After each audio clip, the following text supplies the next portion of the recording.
சமீப நாட்களாக நிறைய பேர் செரிமானம் சார்ந்த பிரச்சனைகளோட வராங்க. அதுவும் இளைஞர்கள் இந்த பிரச்சனைகளோட வரதை பார்க்குறோம். அதற்கு முக்கியமான காரணமாக இருக்கிறது அசிடிட்டி மாதிரியான பிரச்சனைகள் வர்றது, இல்லை தொடர்ந்து ஏப்பம் மாதிரியான பிரச்சனைகள் வர்றது. ஸோ இந்த மாதிரி அவங்களுக்கு அடிக்கடி செரிமானம் சார்ந்த பிரச்சனைகள் வருது. அந்த சமயத்திலே மாத்திரைகள் எடுத்துக்கிறாங்க. மாத்திரைகள் எடுத்துக்கிட்டால் அப்போது மட்டும் அவங்களுக்கு அந்த செரிமானம் கொஞ்சம் கரெக்டாக இருக்குது. ஆனாலும் கூட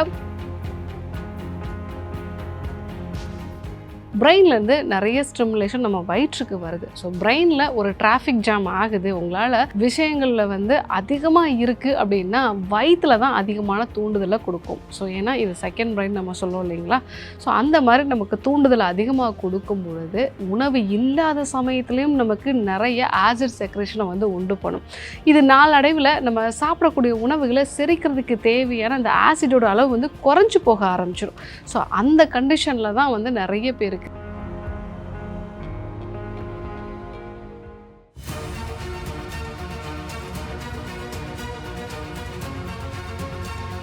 டாக்டர் ஸ்ரீவர்மாஸ் அழகும் ஆரோக்கியமும். நேயர்கள் அனைவருக்கும் அன்பான வணக்கங்கள். நான் ஸ்ரீவர்மா மருத்துவமனையின் பெண்கள் சிறப்பு மருத்துவர் ஜெயரூபா. இந்த நாள் இனிய நாளாக அமைய என்னுடைய மனமார்ந்த வாழ்த்துக்களும் பிரார்த்தனைகளும். சமீப நாட்களாக நிறைய பேர் செரிமானம் சார்ந்த பிரச்சனைகளோட வராங்க. அதுவும் இளைஞர்கள் இந்த பிரச்சனைகளோட வரதை பார்க்குறோம். அதற்கு முக்கியமான காரணமாக இருக்கிறது ஆரம்ப கட்டத்தில் அவங்களுடைய உணவு முறைகளும் அந்த டைமிங்ஸும். மார்னிங் பிரேக்ஃபாஸ்ட்டு கரெக்டாக எடுத்துக்கிறது இல்லை லன்ச் டைம் மாறி போயிடுறது, இல்லை அந்த டைம்லேயுமே நம்ம ஏதாவது ஒரு ஜங்க் ஃபுட் சாப்பிட்றது. இந்த காரணங்களாலையும் நைட்டில் லேட்டாக தான் தூங்குறாங்க.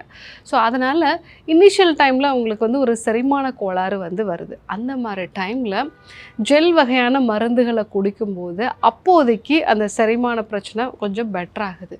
ஆனால் நாளடைவில் அவங்களுக்கு அசிடிட்டி மாதிரியான பிரச்சனைகள் வர்றது, இல்லை தொடர்ந்து ஏப்பம் மாதிரியான பிரச்சனைகள் வர்றது. ஸோ இந்த மாதிரி அவங்களுக்கு அடிக்கடி செரிமானம் சார்ந்த பிரச்சனைகள் வருது. அந்த சமயத்திலே மாத்திரைகள் எடுத்துக்கிறாங்க. மாத்திரைகள் எடுத்துக்கிட்டால் அப்போது மட்டும் அவங்களுக்கு அந்த செரிமானம் கொஞ்சம் கரெக்டாக இருக்குது. ஆனாலும் கூட ஏதாவது எண்ணெயில் பொரிச்ச உணவுகள் எடுத்துக்கிறாங்க. முக்கியமாக நிறைய பேர் சொல்லக்கூடிய ஒரு விஷயம், சமீப நாட்களாக கொஞ்சம் புளிப்பான உணவுகள், மெயினாக இந்த இட்லி தோசைலாம் எடுத்துக்கிட்டால் எனக்கு வயிறு உப்புசம் அதிகமாகுது டாக்டர். அதுவும் புளிக்க வச்ச உணவுகள் எது எடுத்துக்கிட்டாலுமே எனக்கு ஒத்துக்க மாட்டேங்குது. ஸோ பஜ்ஜியோ இல்லை ஏதாவது ஒரு பக்கோடாவோ எண்ணெயில் பொரிச்ச விஷயம் வயிறு நல்லா தானே இருக்குதுன்னு நினச்சிட்டு நான் கொஞ்சமாக சாப்பிட்டாலும் கூட எனக்கு இந்த பிரச்சனை அதிகமாகுது. எங்கேயாவது வெளியில் சாப்பிட்டுட்டேன், இல்லை ஒரு ஹோட்டல் ஃபுட்டு நான் சாப்பிட்டுட்டேன் அப்படின்னா இன்னும் பிரச்சனை அதிகமாகுது. இன்னும் நிறைய பேர் சொல்கிறதுனா சாம்பாரை எனக்கு ஒத்துக்கலை டாக்டர், பருப்பு சம்மந்தமான விஷயங்களே எனக்கு ஒத்துக்கலை. ஸோ இப்படி நம்ம டே டு டே லைஃப்பில் சாப்பிடக்கூடிய இந்த உணவுப் பொருட்களே செரிமான கோளாறுகளை உண்டு பண்ணக்கூடிய நிலைக்கு போன பிறகு எந்த ஃபுட்டை சாப்பிட்றது? எப்போவுமே தயிர் சாதம் சாப்பிட முடியுமா, இல்லை எப்போவுமே கஞ்சி இந்த மாதிரியான ஃபுட்டெல்லாம் எடுத்துக்க முடியுமா? ஸோ அந்த மாதிரி மனதளவுலையும் நிறைய பாதிக்கப்படுறாங்க. ஸோ இந்த செரிமானம் சார்ந்த பிரச்சனைகளுக்கு ரெண்டு முக்கியமான விஷயம். ஒன்று, நம்ம உணவை எப்படி சாப்பிட்றோம், எந்த டைமில் சாப்பிட்றோம், எந்த வகையான உணவுகளை சாப்பிட்றோம், இது ரொம்ப முக்கியமான விஷயம். ரெண்டாவது, இன்றைக்கி இருக்கக்கூடிய ஃபாஸ்ட் வேர்ல்டில் எல்லா டைமும் நம்மளுடைய மைண்டு என்கேஜாகவே இருக்குது. நம்மளால் ஒரு 10 நிமிஷம் கூட நம்மளுடைய ஃபோன் இல்லாமலோ இல்லை யாரோடையும் பேசாமலோ அமைதியாக நம்மளால் உட்கார முடியல. இதனால் நம்மளுடைய பிரெயின் எப்போவுமே ஆக்டிவாக இருக்கிறதுனால பிரெயின்லேருந்து நிறைய ஸ்டிமுலேஷன் நம்ம வயிற்றுக்கு வருது. ஸோ பிரெயினில் ஒரு டிராஃபிக் ஜாம் ஆகுது. உங்களால் விஷயங்களில் அதிகமாக இருக்குது அப்படின்னா வயிற்றில் தான் அதிகமான தூண்டுதலை கொடுக்கும். ஸோ ஏன்னா இது செகண்ட் பிரெயின் நம்ம சொல்லுவோம் இல்லைங்களா. ஸோ அந்த மாதிரி நமக்கு தூண்டுதலை அதிகமாக கொடுக்கும் பொழுது உணவு இல்லாத சமயத்துலேயும் நமக்கு நிறைய ஆசிட் செக்ரேஷனை உண்டு பண்ணும். இது நாளடைவில் நம்ம சாப்பிடக்கூடிய உணவுகளை செரிக்கிறதுக்கு தேவையான அந்த ஆசிடோட அளவு குறைஞ்சி போக ஆரம்பிச்சிடும். ஸோ அந்த கண்டிஷனில் தான் நிறைய பேருக்கு வயிறு மந்தம் உருவாகிறது. சாப்பிட்டு ஒரு அரை மணி நேரத்திலேயே வயிறு ரொம்ப ப்ளோட் ஆகக்கூடிய ஒரு நிலை, நைட்டில் சரியாக தூக்கம் வராத நிலை, இப்படிப்பட்ட நிலை எல்லாமே வந்து உருவாக ஆரம்பிக்குது.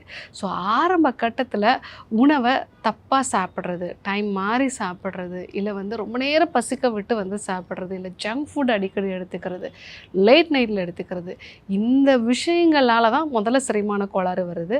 ஸோ இதற்கு ஜெல் வகையான மருந்துகள் எடுத்துக்கிறாங்க. பட் அதை விட நீங்கள் இந்த விஷயங்களெல்லாம் கரெக்ட் பண்ணுங்கள்.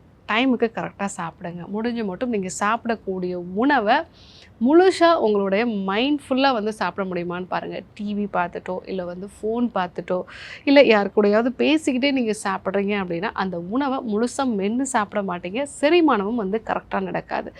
லேட் நைட்டில் சாப்பிட்றத அவாய்ட் பண்ணுங்கள். அடிக்கடி ஜங்க் ஃபுட் சாப்பிட்றத அவாய்ட் பண்ணுங்கள். ஸோ இதை நீங்கள் அவாய்ட் பண்ணிட்டீங்க அப்படின்னாலே உங்களுடைய செரிமானம் கொஞ்சம் பெட்டராக ஆரம்பிக்கும். பட் டாக்டர் இதெல்லாம் நான் வந்து விட்டுட்டேன், இப்போ வந்து எனக்கு எந்த ஃபுட்டுமே வந்து சாப்பிட முடியல, மெயினாக பார்த்தீங்கன்னா இந்த ப்ரெட்டெல்லாம் சாப்பிட்டா கூட எனக்கு வயிறு ரொம்ப வந்து உப்புசமாகுது, இந்த மாதிரி ப்ராப்ளம் இருக்குது அப்படின்னா நான் சொல்லக்கூடிய இந்த மெத்தட்ஸை நீங்கள் வந்து ஃபாலோ பண்ணலாம். முதல் விஷயம், நீங்கள் காலையில் வெறும் வயிற்றில் காஃபி டீக்கு பதிலாக சுக்கு, தனியா, சீரகம், சோம்பு, ஒரு 2-3 மிளகு, ஸோ இது எல்லாமே 1/4 டீஸ்பூன் வந்து சுக்கு பொடி சேர்த்துக்கோங்க, 1/4 டீஸ்பூன் வந்து ஜீரகம், சோம்பு, ஒரு 1/4 டீஸ்பூன் வந்து தனியா விதைகள் வந்து நீங்கள் சேர்த்துக்கலாம். இது கூட வந்து ஒரு பிஞ்ச் அளவுக்கு மிளகுத்தூள், இல்லை 1-2 மிளகு சேர்த்துக்கலாம். இதை வந்து ஒரு டீ மாதிரி வச்சு கொஞ்சம் தேன் கலந்து காலையில் வெறும் வயிற்றில் வந்து நீங்கள் எடுத்துக்கோங்க. ஸோ இது உங்கள் செரிமானத்தை நல்லா இம்ப்ரூவ் பண்ணும். உங்கள் செரிமானத்துக்கு தேவையான என்சைம் சுரக்கிறதையும் வந்து அதிகப்படுத்தும். ஸோ அதே போல் வயிறு ரொம்ப மந்தமாக இருக்குது அப்படின்னா அந்த சமயத்தில் மோரில் பெருங்காயத்தூள் சேர்த்து வந்து நீங்கள் சேர்த்து எடுத்துக்கலாம். ஸோ அதே போல் கருவேப்பிலையும் நீங்கள் பொடி பண்ணி வச்சுக்கோங்க. ஸோ அதையும் வந்து இந்த மோரோடு கலந்து நீங்கள் எடுத்துக்கிட்டீங்க அப்படின்னா வயிறு உப்புசம் வந்து நல்லாவே குறைய ஆரம்பிக்கும். வயிற்றில் நல்ல எரிச்சல் இருக்குது டாக்டர், நெஞ்செரிச்சல் இருக்குது டாக்டர், ஸோ அடிக்கடி ஆசிட் வந்து மேலே வர ஆரம்பிக்குது, காலையில் எழுந்திருக்கும் போது த்ரோட்டில் நல்லா வந்து பெயின் இருக்குது அப்படின்னா வெண்பூசணி சாறு எடுத்துகிட்டு அதில் ஒரு பிஞ்ச் அளவுக்கு மிளகுத்தூள் சேர்த்து வந்து எடுத்துக்கலாம். ஸோ அந்த மாதிரி எடுத்துக்கும் போது நெஞ்செரிச்சல் நல்லாவே வந்து சரியாகும். அதே போல் சாப்பிட்ட பிறகு வந்து எனக்கு ஏப்பம் நிறைய வருது, வயிறு ரொம்ப வந்து உப்புசமாக இருக்குது அப்படின்னா புதினா சேர்ந்த டீ வந்து எடுத்துக்கலாம். ஸோ இதுவும் வந்து உங்களுடைய செரிமானத்தை நல்லா இம்ப்ரூவ் பண்ணி இந்த வயிற்றில் இருக்கக்கூடிய அதிகப்படியான கேஸை வந்து இம்மீடியட்டாக வந்து ரிலீஸ் பண்ணும். ஸோ இதெல்லாம் நீங்கள் வந்து ஃபாலோ பண்ணிங்க அப்படின்னாலே உங்களுக்கு மாத்திரைகள் தேவைப்படாது. பட் ஒன்ஸ் இதெல்லாம் நீங்கள் வந்து செட்டில் ஆன பிறகு டெய்லி காலையில் ஒரு 1/4 டீஸ்பூன் அளவுக்கு துருவின இஞ்சி, ஸோ இந்த இஞ்சி வந்து பார்த்திங்க அப்படின்னா நீங்கள் சாறு எடுத்தும் வந்து சாப்பிடலாம், இல்லை துருவியும் வந்து சாப்பிடலாம். சாறு எடுத்தீங்க அப்படின்னா அதை வந்து நீங்கள் ஒரு 10 நிமிஷம் அப்படியே வைங்க, அது மேலே மட்டும் ஜூஸஸ் இருக்கும், அடியில் வந்து ஒரு வெள்ளை நிறமாக வந்து படியும், அதை வந்து நம்ம ரிமூவ் பண்ணிடணும். ஸோ இந்த ஜூஸோட ஒரு 1/2 டீஸ்பூன் அளவுக்கு தேன் கலந்து நீங்கள் காலையில் வெறும் வயிற்றில் நீங்கள் எடுத்துக்கிட்டீங்க அப்படின்னாலே உங்களோட டைஜஷன் நல்லா இம்ப்ரூவ் ஆகிறத நீங்கள் வந்து பார்க்கலாம். ஸோ ரொம்ப நாளாக பிரச்சனை இருக்கிறவங்களும் ஆரம்ப கட்டத்தில் நான் சொன்ன இந்த ரெமடிஸ்லாம் யூஸ் பண்ணிவிட்டு அதுக்கப்புறமா நீங்கள் ரெகுலராகவே இந்த இஞ்சி சாறு வந்து எடுத்துக்கலாம். இது வந்து ஒரு 48 டேஸ் எடுக்கும் பொழுதே உங்களுடைய செரிமானம் சார்ந்த பிரச்சனைகளில் ஒரு நிரந்தரமான ஒரு தீர்வு கிடைக்கும். முக்கியமான இன்னொரு விஷயம், நிறைய பேருக்கு செரிமான கோளாறுகள் முழுதாக சரியாகாமல் இருக்கிறதுக்கு காரணம் மனது. நம்முடைய வயிறுக்கும் மனதுக்கும் ரொம்ப ஸ்ட்ராங்கான கனெக்ஷன் இருக்குது. நான் நிறைய பேர் நம்ம இன்றைக்கி மருத்துவமனையில் பார்க்கும் பொழுது நான் நிறைய மருந்துகள் எடுத்துகிட்ருக்கேன் டாக்டர், ஸோ எல்லா வகையான சிஸ்டம்லேயும் நான் வந்து மருந்துகள் வந்து எடுத்திருக்கேன், ஆனாலும் எனக்கு சரியாகலை அப்படிங்கும்போது அவங்களுடைய மனப்பதட்டமும் இதற்கு முக்கியமான காரணமாக இருக்கும். ஸோ அப்போது மனசை ஒருமுகப்படுத்துறதுக்கான சுவாச பயிற்சிகளும் தியான பயிற்சிகளும் சேர்த்தே பண்ணும் பொழுது இந்த செரிமான கோளாறுகள்லேருந்து நிரந்தரமாக உங்களால் விடுபட முடியும். ஸோ இன்றைக்கி செரிமான கோளாறுகள் எதனால் உண்டாகுது, இது ரொம்ப காமனாக இன்றைக்கி நம்ம என்னென்னலாம் தவறுகள் வந்து பண்ணுறோம், இதை எப்படி சரி பண்ணுறது அப்படிங்கிறத நம்ம பார்த்தோம். கண்டிப்பாக ஃபாலோ பண்ணி பாருங்கள். யாருக்கெல்லாம் இந்த விஷயம் தேவைப்படுமோ அவங்களுக்கும் இதை சொல்லுங்கள். இதே போன்று ஒரு அற்புதமான தகவலோடு உங்களை சந்திக்கிறேன். நன்றி, வணக்கம்.